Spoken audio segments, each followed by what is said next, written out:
এবং লাশটাকে ডিপ ফ্রিজের মধ্যে ঢুকে আছে। এই দৃশ্য আমাদের দেখতে হচ্ছে, ঠিক না? এর কারণটা কি? এর কারণ অনেকগুলো রয়েছে। এর মধ্যে প্রধান যে কারণ সেটা হলো এই সন্তান এমন আচরণ করার মূল কারণ হলো ওর ভিতরে বহির্ভিত্তিক কোনো শিক্ষা নেই। কি নাই? বহির্ভিত্তিক শিক্ষা নেই, নীতি নৈতিকতা শিষ্টাচারের শিক্ষা নেই ওর ভিতরে। আর আমি পিতা, আপনি পিতা, আমাদের যেমনি ভাবে সন্তানের উপর হক রয়েছে, আমাদের উপরেও সন্তানের কি রয়েছে? হক রয়েছে। আজকে ম্যাক্সিমাম পিতামাতা, আমরা তো আলোচনা করি বিভিন্ন জায়গায়, আমাদেরকে বলা হয় পিতামাতার খিদমত সম্পর্কে আলোচনা করে কান্দায় ফেলা। কান্দায় লাভ আছে? কথা বলেন। আপনি লাগাইছেন হলো তেঁতুল গাছ, সেখান থেকে ফজলি আমের আসামি করা বোকা নিছেন, আর কিছুই না। আমার কথা মনে হয় বুঝতেছেন না। লাগাইছেন কি গাছ? তেঁতুল গাছ। আশা করতেছেন কি ধরবে? ফজলি আমকে ধরবে? তেঁতুল গাছে ফজলি আম ধরে? ফজলি আম খেতে হলে কি গাছ লাগাতে হবে? আজকে দেখেন বড় বড় পয়সাওয়ালা, তারপর উচ্চতর ডিগ্রিধারী, এদের ম্যাক্সিমাম এদের পিতামাতা গুলোকে বৃদ্ধাশ্রমে পাওয়া যাবে ম্যাক্সিমাম। তারপরে বেশি ধনী হলে কি করে? পিতামাতা নিয়ে বর্তমানে খেলাখেলি চলতেছে। বেশি ধনী হলে ওরা বৃদ্ধাশ্রমে রেখে আসে, আর দরিদ্র হলে খেলাখেলি করে। তোর ঘরে 10 দিন, মামা বাবা খাবে, আমার ঘরে 10 দিন। তোর ঘরে 1 মাস, আমার ঘরে 1 মাস। এমন দৃষ্টান্ত আছে, ভাগাভাগি করে নিছে।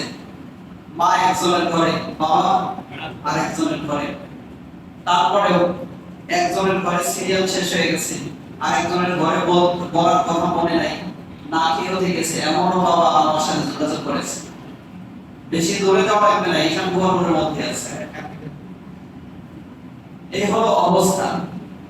তাহলে সন্তান পিতামাতার হক আদায় করবে, এই অর্ডার কাজ আল্লাহর অর্ডার।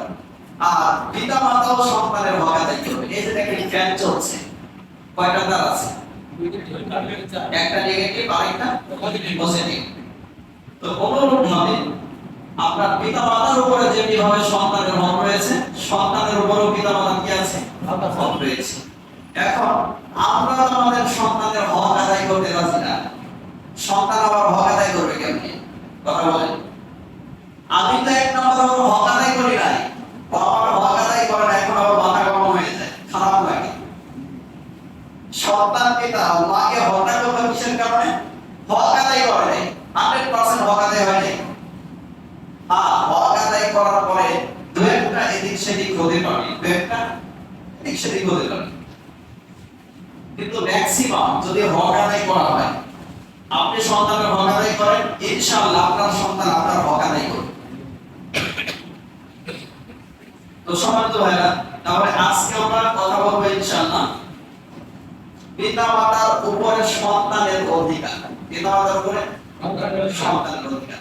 যেহেতু বিশ্বনবী সাল্লাল্লাহু আলাইহি ওয়াসাল্লাম বললেন, আল্লাহ মুহাম্মদের আলাকুল্লুকুম রাঈ ওয়া কুল্লুকুম মাসউলুন আন রাঈয়াতিহি, তোমরা সকলেই দায়িত্বশীল, আর তোমাদের দায়িত্ব সম্পর্কে জিজ্ঞাসিত হওয়া লাগবে। কিয়ামতের ময়দানে আল্লাহ তাআলার কাছে জিজ্ঞাসিত হওয়া লাগবে, এই সন্তান আমার আপনাকে আমানত দিয়েছেন কে? আল্লাহ রাব্বুল আলামিন দিয়েছেন। এই আমানতের খেয়ানত যদি করা হয়, তাহলে সে আল্লাহ রাব্বুল আলামিনের কাছে কি করা লাগবে? জবাব দিয়ে করা লাগবে। তারপরে দ্বিতীয় বিষয় হচ্ছে, আপনার সন্তানটা যদি সন্তান হয়, নেক সন্তান হয়, সর্বপ্রথম দুনিয়াতে আপনি বেশি ফায়দা হবে। কে? যেই সন্তান আল্লাহর হক আদায় করবে, ওই সন্তান অবশ্যই আল্লাহর রাজি খুশির জন্য পিতামাতার হক আদায় করবে। বুঝেন নাই? আর যে সন্তান আল্লাহকে চিনে না, ও নীতি নৈতিকতা শিষ্টাচার ভদ্রতা কি জিনিস পিতামাতার হক বুঝবে, ওই কিনা বোঝানো সম্ভব না। তো সম্মানিত হাজিরিন, এখন আসুন পিতামাতার উপরে সন্তানের কি অধিকার রয়েছে, কি হক রয়েছে। 1 নম্বর হলো, আপনি বাবা আপনার সন্তানের জন্য নেক কাজ, আদর্শ মান নির্বাচন করা। এটা বিবাহের আগে। কখন?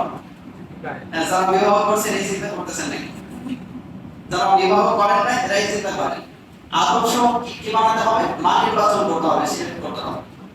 আর যারা বিবাহ করে ফেলেছে স্ত্রীকে আদর্শ স্ত্রী বানাইতে হবে। বাবা মা ইনশাআল্লাহ।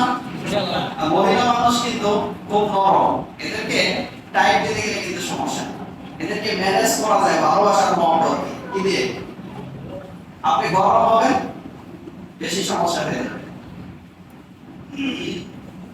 তাহলে এদেরকে লাইন আনতে হবে কিভাবে কথা বলেন? ভালোবাসা দিয়ে, মহব্বত দিয়ে। বুঝতে পারছেন আপনি? নিজের বাস্তবতা থেকে বলছি যে ভালোবাসা আর মহব্বত দিয়ে যে কাজ আপনি করাইতে পারবেন, গরম দিয়ে ওই কাজ করাইতে পারবেন না। আপনাদের এই অভিজ্ঞতা আছে? আছে না অভিজ্ঞতা? তাহলে কি হচ্ছে তুলে তো সবটুকু দেখা। সেজন্য ওই যে বিশ্ব বিশ্বসম্পদ হাদিসটি বুখারী এবং মিশকাতে আছে যে তোমরা নারীদেরকে বিবাহ করো চারটি গুণ দেখে। কয়টি গুণ? চারটি গুণ। লিমালিহা তুকাবুল মারআতি আরবা।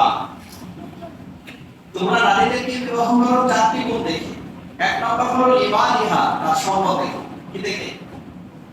কথা বলেন। সম্পদ। ওয়ালি জামালিহা, দুই নম্বর হলো তার সৌন্দর্য দেখে। তিন নম্বর ওয়ালি হাসাবিহা, তার বংশ দেখে। চার নম্বর ওয়ালি দীনিহা, দিনদারিত্ব দেখে। হাদিসের শেষাংশে বিশ্বনবী সাল্লাল্লাহু আলাইহি ওয়াসাল্লাম বলেন ফাসফার বিযাতিদ্দি, দিনদারিত্বকে প্রাধান্য দাও। আর বর্তমান প্রাধান্য দেওয়া হয় কোনটাকে? সম্পদ। আছে টাকা পয়সা আছে কিনা, আপনার একটা না একটা সমস্যা নেই। এমনও নিউজ আছে লাগবে কি টাকা। যার কারণে দেখা যায় অশান্তিতে থাকতে হয় ম্যাক্সিমাম। কিসে? অশান্তি। ম্যাক্সিমাম ফ্যামিলির মধ্যে প্রায় 90-95% ফ্যামিলির মধ্যে অশান্তির আগুন দাওয়া করে চলতেছে। তো সমাজ হয় না। সেজন্য এক নাম্বার আদর্শ মা নির্বাচন করে। কার জন্য? সন্তানের জন্য।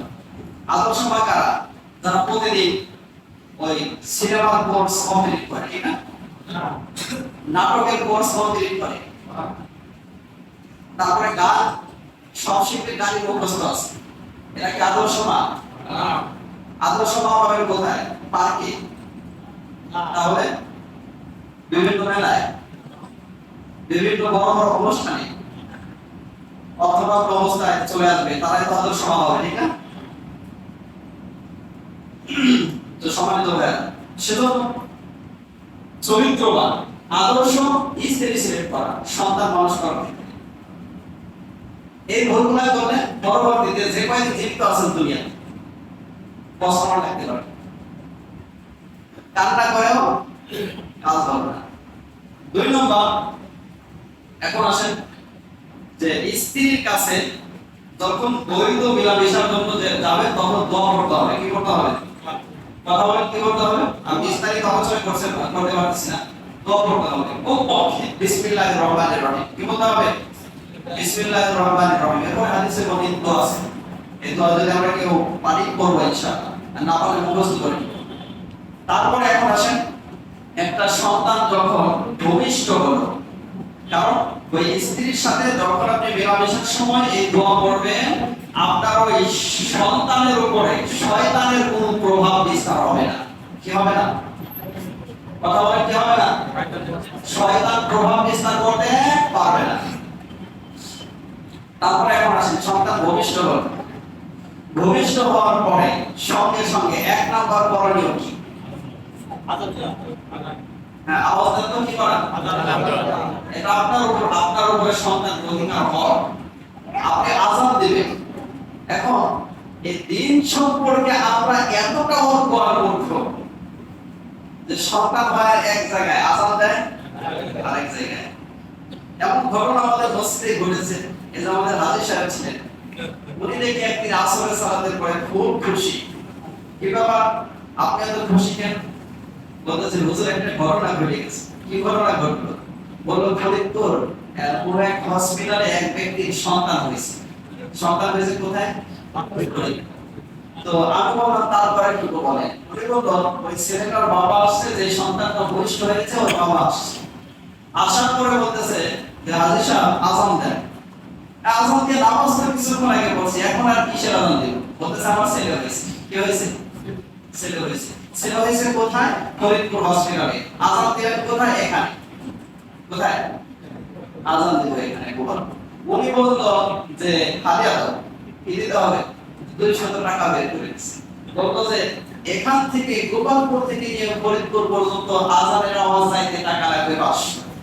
এখন ওই ব্যক্তিও বলতেছে তাহলে 200 নগদ নেন, 300 বাকি। চিন্তা করার অবস্থা। এই হলো দিন সম্পর্কে আমাদের জ্ঞান, আমাদের নলেজ। তাহলে ওই সন্তানের কানে আজান দেব কোথায়? আপনি দেখা গেল হসপিটালে হয়েছে, সমস্যা নেই, ওটাকে ক্লিক করে দেওয়ার সঙ্গে সঙ্গে, পরিষ্কার পরিচ্ছন্ন করে দেওয়ার সঙ্গে সঙ্গে আস্তে আস্তে ওর কানে আজান দেন। এই আজান দেওয়ার হিকমা কি? অনেক স্কলারগণ বলেছেন যে আজান দেওয়ার হিকমা হলো একটা বাচ্চা ও সবেমাত্র দুনিয়াতে আসলো, আল্লাহ তাআলার বরত্ব, তার মহত্ব ওকে জানিয়ে দেয়া, ওকে শুনিয়ে দেয়া, এবং সফলতার পথে, কল্যাণের পথে ওকে আসতে হবে এই ঘোষণা দিয়ে, কালিমার ঘোষণা দিয়ে। বুঝতে পারছেন? আল্লাহ তাআলা তাওহীদের একত্ববাদের ঘোষণা ওকে শুনিয়ে দেয়া। বুঝতে পারছেন? তাহলে একটা সন্তান জন্মগ্রহণের পরে সর্বপ্রথম পিতার দায়িত্ব কি? আজানকে আসতে দিবেন না জোরে দিবেন? বাচ্চার কাছে না মসজিদে? মনে রাখবেন ইনশাআল্লাহ। তো এভাবে হাদিস রয়েছে, হযরত আবু হাফিজ রাদিয়াল্লাহু আনহু বলেন যে যখন হুসাইন রাদিয়াল্লাহু আনহু ভূমিষ্ঠ হলেন, হাসান রাদিয়াল্লাহু আনহু ভূমিষ্ঠ হলেন, তখন বিশ্বনবী সাল্লাল্লাহু আলাইহি ওয়াসাল্লাম, আযানা রাসূলুল্লাহ সাল্লাল্লাহু আলাইহি ওয়াসাল্লাম, তখন বিশ্বনবী সাল্লাল্লাহু আলাইহি ওয়াসাল্লাম আযান দিলেন হযরত হুসাইন রাদিয়াল্লাহু আনহুর কানে। বুঝতে পারছেন? যেমনি ভাবে সালাতের আযান দেওয়া হয়, কিসের আযান দেওয়া হয়? যে সালাতের জন্য আযান দেওয়া হয়েছে না, ঠিক একই পদ্ধতিতে বাচ্চার কানে আযানের আওয়াজ পৌঁছে। পারবো ইনশাআল্লাহ। আমরা তো সব ক্ষেত্রে খুশি হলো এখানে বাচ্চা জন্মগ্রহণ করলো, দেখি ট্রেডিশনাল হুজুর যারা আছে এদেরকে নিয়ে যায় কিনা। আযান আপনি পারেন না, আপনি দেন আযান। তারপরে 2 নম্বর তাহনিক করা। কি করা? এভাবে মুসলিমের হাদিস রয়েছে। তাহনিক বোঝেন? এটাকে উল্টায়া, এটাকে উল্টায়া আমরা নিয়ে গেছি চিনিমুখী। চিনিমুখী, চিনিমুখী বোঝেন? 5 মাসের পরে গিয়ে ওই আনুষ্ঠানিক ভাবে বাচ্চার মুখের মধ্যে কি দিয়ে দেয়া। এই পদ্ধতিটা আছে হিন্দু ভাইদের ধর্মে আছে, তাদের সমাজে আছে, এর প্রচলন আছে। ওরা কি করে? চিনিমুখী দেয়। আর ওদের অনুসরণে অনুকরণে মুসলমানরা কি করে? চিনিমুখী দেয়। মুসলমান চিনিমুখী দিবে না, মুসলিম তাহনিক করবে। কি করবে? তাহনিক করবে কখন? বিবাহের পরে না 8-10 বছর পরে করে? আরে সাথে শোনেন, বিশ্বনবী সাল্লাল্লাহু আলাইহি ওয়াসাল্লামের সময় হযরত আব্দুল্লাহ ইবনে জুবাইর রাদিয়াল্লাহু আনহু, সেটা হলো আসমা বিনতে আবু বকর রাদিয়াল্লাহু আনহু, আসমা রাদিয়াল্লাহু আনহা আবু বকর রাদিয়াল্লাহু আনহুর কন্যা ছিলেন। তো মদিনাতে যে সমস্ত সাহাবায়ে কেরাম হিজরত করে গেলেন, যাওয়ার পরে ওনাদের সন্তান হচ্ছিল না। আব্দুল্লাহ ইবনে জুবাইর একজন ঐতিহাসিক মানুষ, একটু লক্ষ্য করেন। তো মদিনাতে যারা হিজরত করে মক্কা থেকে গেল মদিনা, এদের কোনো সন্তান হচ্ছিল না, একটা অভাবে। তো সন্তান না হওয়াতে মদিনার মানুষগণ এই আনসারীদেরকে বিভিন্ন ভাবে একটু হ্যায় প্রতিপন্ন করতে লাগছে। এই যে দেখবেন যাদের নাকি বর্তমান সময়ে সন্তান একটু বাচ্চা কাচ্চা হচ্ছে না, এদেরকে একটু বাঁকা নজরে তাকায় এদের দিকে মানুষ আছে না অনেকে। এইভাবে আনসারীদের মানে মুহাজিরদেরকে একটু বাঁকা চোখে তাকাতে লাগলো মদিনার লোকেরা, এদের বাচ্চা কাচ্চা হয় না। এদিক দিয়ে আসমা রাদিয়াল্লাহু আনহা উনি যখন মদিনায় গেলেন, মুহাজিরদের মধ্যে সর্বপ্রথম ওনার বাচ্চা হলো, এই বাচ্চার নাম হলো আব্দুল্লাহ ইবনে জুবাইর রাদিয়াল্লাহু আনহু। হযরত আসমা বিনতে আবু বকর রাদিয়াল্লাহু আনহুর সন্তান। ভূমিষ্ঠ হওয়ার পরে বিশ্বনবী সাল্লাল্লাহু আলাইহি ওয়াসাল্লামের কাছে এই সাহাবীকে নিয়ে যাওয়া হলো। রাসূলুল্লাহ সাল্লাল্লাহু আলাইহি ওয়াসাল্লাম তখন খেজুর চিবিয়ে, কি বলেন? খেজুর চিবিয়ে, দেখেন তাহনিক কি জিনিস। খেজুর চিবিয়ে ওনাকে এমন অবস্থায় নিয়ে যাওয়া হয়েছে ভূমিষ্ঠ হওয়ার সঙ্গে সঙ্গে মায়ের দুধ পান করানো হয় না, এখন সঙ্গে সঙ্গে নেওয়া হয়েছে কার কাছে? রাসূলুল্লাহ সাল্লাল্লাহু আলাইহি ওয়াসাল্লামের কাছে। তখন আল্লাহ রাসূল সাল্লাল্লাহু আলাইহি ওয়াসাল্লাম খেজুর চিবিয়ে মুখ থেকে লালা মোবারক বের করে এই বাচ্চার মুখের মধ্যে দিয়ে দিলেন। এটাকে তাহনিক করা হয়। কি বলা হয়? তাহনিক করা হয়। সেজন্য নবজাত শিশু জন্মগ্রহণ করেছে, এক নম্বরে ওর কানে আযান দেন, দুই নম্বরে ওকে তাহনিক করা কোন বুজুর্গ আল্লাহওয়ালা পরহেজগার ব্যক্তি তাকে দিয়ে তাহনিক করা, তার কাছে নিয়ে যান। আর যদি এমন হয় যদি কোনো আলেম পরহেজগার ব্যক্তি আল্লাহওয়ালা বুজুর্গ ব্যক্তি তাকে নিয়ে যেতে পারেন তাহলে ভালো, অন্যথায় তার কাছে নিয়ে আসেন, তাহনিকটা করা। কি করা? এই সুন্নাত এর উপর আমল করা যাবে ইনশাআল্লাহ। আপনার বাচ্চা যে দুটি জন্মগ্রহণ করেছে ওদের কানে আযান আমি দিয়েছি, সরি মেয়ের ক্ষেত্রে আযান আমি দিতে পারিনি, আমার ওর মামা দিয়েছিল, তাহনিকটা আমি করেছি সঙ্গে সঙ্গে। আর ছেলের ক্ষেত্রে হওয়ার সঙ্গে সঙ্গে আযানও দিয়েছি, তাহনিকও করে দিয়েছি। হয়েছে কিন্তু হসপিটালে ছোটজন ছেলে তো হসপিটালে হয়েছে, তো ওখানে আপনার আযান আমি দিয়েছি, তাহনিকও আমি করছি। এই কাজগুলো করা যাবে না ইনশাআল্লাহ? ইনশাআল্লাহ করা যাবে তো। তাহলে এক নম্বরে কি বলেছি? কি করা? আযান দেওয়া। একটু আওয়াজ দেন, কি করা? আযান দেওয়া। দুই নম্বরে তাহনিক করা। আর তাহনিক করবেন হওয়ার সঙ্গে সঙ্গে করে দেন, অথবা যদি একটু দুই একদিনের মধ্যে লেটও হয়ে যায় তারপর তাহনিকটা করে দেন। তিন নম্বর হলো এর সুন্দর একটা নামকরণ, সুন্দর নাম রাখা। কি রাখা? বর্তমানে এমন নাম রাখা হয়, আল্লাহ না করুক ও যদি মারা যায় রাস্তাঘাটে রোড অ্যাক্সিডেন্ট করে অথবা স্ট্রোক করে মারা যায়, তাহলে ওর প্যান না করা পর্যন্ত বোঝার কাছে মুসলমান না, কিন্তু ঠিক না? একদিক দিয়ে সালাত দেখেও তো সিনার কায়দা নেই, সিরাত দেখেও সিনার কায়দা নেই। দ্বিতীয় নম্বর নাম যা আছে আইডেন্টিটির উপর বোঝানোর কায়দা নেই। সেজন্য এ জাতীয় নাম রকি, রিনু, রিঙ্কু, তারপরে জন্টু, মন্টু আছে না এগুলো? সেজন্য অর্থবোধক সুন্দর নাম রাখেন আপনার সন্তানের জন্য। সাহাবীদের নামের সাথে মিলিয়ে নাম রাখেন। আমরা যখন সাহাবীদের নাম বলি অনেক সময় বলে হুজুর এটা ওর পড়ে, কি হয়ে গেছে? তার কারণে বেশি আধুনিক করতে গিয়ে ওই 22 বছর 25 বছর বয়স যখন হয় এটা পুরস্কার বাবাকে ফেরত দিয়ে দেয়, ঠিক না? যেমনি ভাবে আজকে যে ভূমিকার মধ্যে শুরু করলাম, ওই সন্তান কি করছে, মাকে হত্যা করে লাশ রাখছে কোথায়? ফ্রিজের মধ্যে। তো সম্মানিত ভাইরা, নাম গেল, এই নামটা নামকরণ করবেন হলো 7 দিনের দিন। কয় দিনে? 7 দিনের দিন। আরো কিছু করণীয় আছে। ওর মাথা চুল মন্ডল করে দিবেন, চুল ফেলাই দিবেন, চুল ফেলে ওই চুলগুলোকে ওয়েট করে ওই পরিমাণের রোমা সবটা করে দিবেন। কি করবেন? কি করতে হবে? এগুলো করছেন কেউ আছেন? একজন নাই, একজন দুইজন, খুব বেশি আছে না। হয় রূপা সবটা করে দেন অথবা রূপার সমপরিমাণ কিছু অর্থ দিয়ে দেন। তাহলে এখন থেকে করবো ইনশাআল্লাহ। রাজি আছেন তো? সন্তানের হক আপনি আদায় করেন, ইনশাআল্লাহ আপনার হক সন্তান আদায় করবে, ইনশাআল্লাহ করবে। তাহলে 7 দিনের দিন করণীয় হলো ওর মাথা মুন্ডন করা, তারপর সুন্দর একটা নাম রাখা, তারপরে আকিকা করে দেয়া। কি করা? একটু কান খাড়া করে শোনেন। কি করা? আকিকা করা। সন্তানগুলো আমাদের কথা শুনে না কেন? আমরা আমার হক আদায় করি নাই, ও আমার হক আদায় করতেছে না। লেনদেন কি হচ্ছে? সমান। সেজন্য এমন করা যাবে না, খবরদার। আল্লাহ সন্তান যারা আছে এখন যদি এই চিন্তা করি আমরা যে পিতা মাতা আমাদের হক আদায় করে না, আমরা আদায় করবো না, তাহলে তো মাপ পাওয়া যাবে, ঠিক না? মুক্তি পাওয়া যাবে? মুক্তি পাওয়া যাবে না। কারণ কি? যে আল্লাহ রাব্বুল আলামিন তার ইবাদত ফরজ করেছে, সেই আল্লাহ পিতা মাতার খেদমতকে ফরজ করে দিয়েছে। কি করে দিয়েছে? পিতা মাতার খেদমত করা এটা ফরজ। এমনকি বিশ্বনবী সাল্লাল্লাহু আলাইহি ওয়াসাল্লাম একথাও বললেন, হুয়া জান্নাতুকা ওয়া নারুকা, তোমার পিতামাতা তোমার বেহেশত, তোমার পিতামাতা তোমার জান্নাত। এখন ডিসিশন নাও, কি আচরণের মাধ্যমে তাদের সন্তুষ্টি অর্জন করবে। তাদেরকে সন্তুষ্ট করে জান্নাতে যাবা নাকি নারাজ করে জাহান্নামে যাবা, ডিসিশন তোমার। পিতা মাতাও কিন্তু সন্তানের হক অনেক নষ্ট করে, ঠিক না? আসলে লং টাইম নিতে পারলে অনেক ভালো হতো। আমাদের অনেক ব্যাধি আছে, পিতা মাতা সন্তানের হক নষ্ট করে, এক সন্তানের আরেক সন্তানকে দেওয়ার মাধ্যমে বেইনসাফি করে, আছে কি নাই?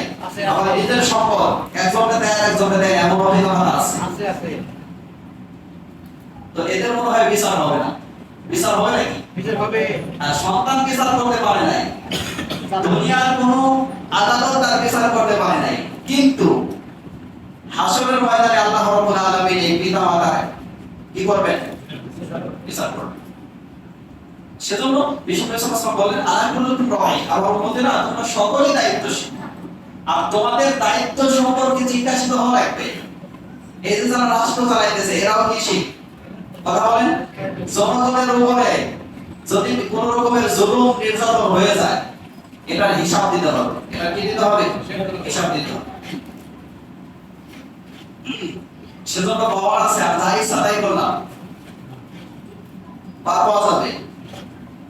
তো সম্মানিত ভাইরা, তাহলে 7 দিনের দিন সুন্দর নাম রাখা, মাথা মুন্ডন করা, তারপরে হলো ওই চুল সমপরিমাণ ব্রহ্মা অথবা কিছু অর্থ কি করে দেয়া, সবটা করে 350 400 500 টাকার মধ্যে থাকবে, এর উপরে যাবে। তারপরে আকিকা করে দেয়া। আকিকা কয় দিনের দিন? 7 দিনের দিন। প্রমোশন না থাকলে 7 দিনের দিন। এরপরে 7 দিনের দিন পারেন নাই, যদি সম্ভব না হয় তাহলে 14 দিনের দিন, 14 দিন না হলে 21 দিনের দিন।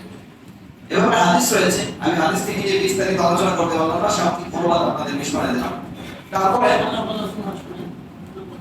তারপরে বিষয় হলো অন্যান্য সময় যদি 21 দিনে সম্ভব না হয়, ওলামায়ে কেরাম এই ব্যাপারে বলেন অনেকে বলেছেন যে এরপরে আকিকা করা যায়, আবার অনেকে বলেছেন এরপরে আকিকা করলে শুধুমাত্র গোশত খাওয়া ছাড়া কিছু হবে না।